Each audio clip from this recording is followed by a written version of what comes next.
On this episode of Eat Sleep Drive, we are greatly improving the air quality on my GT350. We're putting in a Ford Performance air oil separator and a brand new air filter.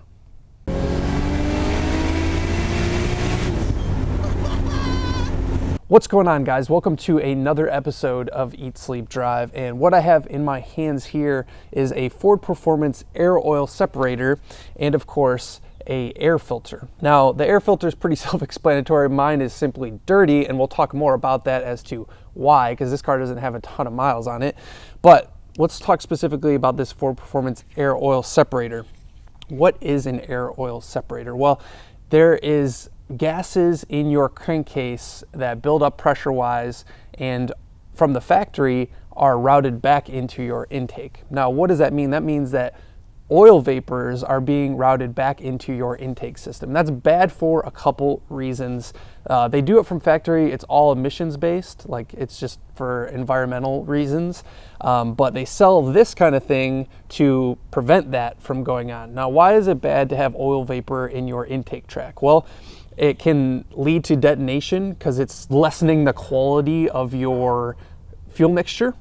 Now, also, you're gonna have problems with buildup of carbon in the intake tracks and on the intake valves because of this. This little thing is nifty because it's from Ford, it fits like factory, and I'll show you guys that in a bit. And it captures those oil vapors so they don't get routed back into your intake. So let's dive in and install all this stuff, and I'll show you guys how to do it along the way.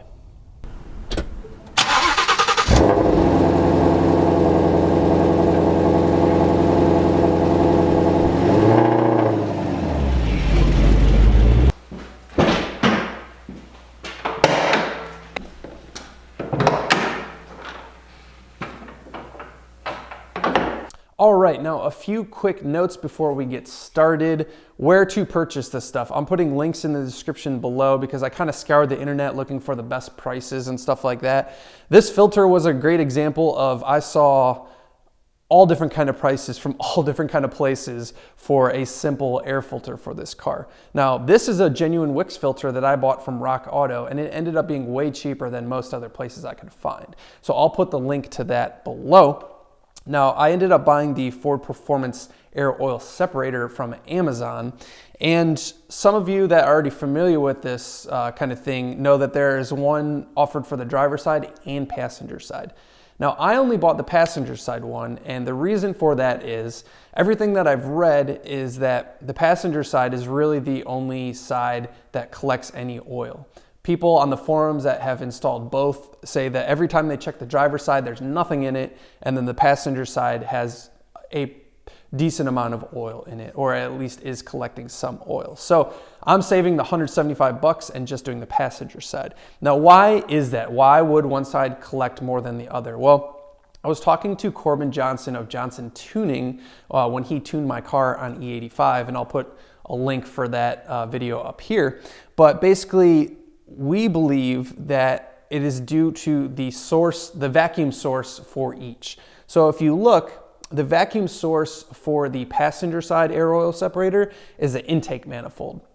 And the vacuum source for the driver's side is the intake itself. So you would be getting different levels of vacuum from each of those sources, which is probably equates to why you would see oil in one and not the other. So anyway, long story short, once again, just installing the passenger side and saving the money, not spending the $175 on the other side. Now, fortunately, the install for this air oil separator is super easy. The first thing that we have to do is remove this tube that is connecting the vent from above the valve cover to the intake manifold. So all you do is there are just little tabs on the hose itself, which I'll show you.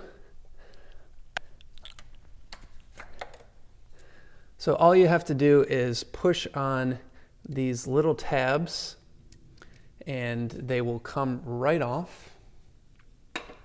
Now we need to remove this little mounting location for this set of wires right here, because this right here and behind this whole wire loom is a spot where we're going to mount the air oil separator itself. Now what I'm going to do is take the air oil separator and kind of finagle it in here. You're going to have to move these wires around a little bit.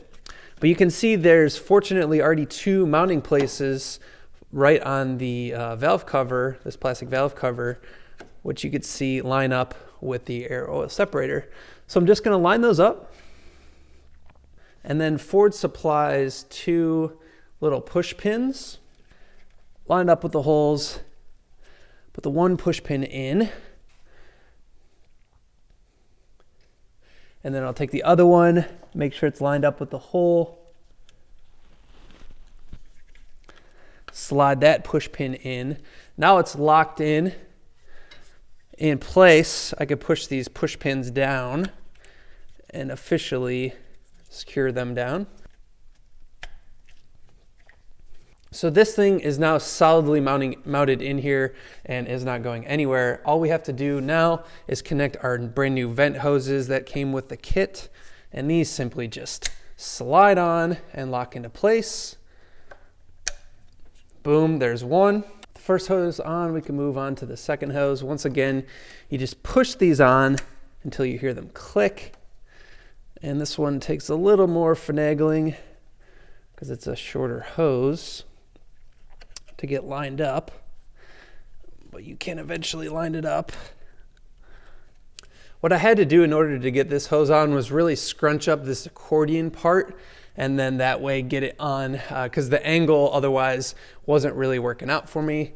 But now both these hoses are on and our air oil separator is installed, and it looks very much factory, which is a look that we obviously want to go for. Now the air oil separator wasn't even very hard to install at all, but the air filter is even easier. What I find crazy about this is, and as you guys can see, how dirty my air filter is. I only have 15,000 miles on this car. I'm just taking a flathead here and I remove this little worm clamp. But look at how dirty this air filter is. 15,000 miles on this bad boy, and it is incredibly dirty. I guess that's maybe just the design of the intake track or what. Now we're going to take our new air filter, and you can see directionally it has an arrow which should point down because there's this little tab on the bottom that slides into a piece in the plastic of the intake shrouding.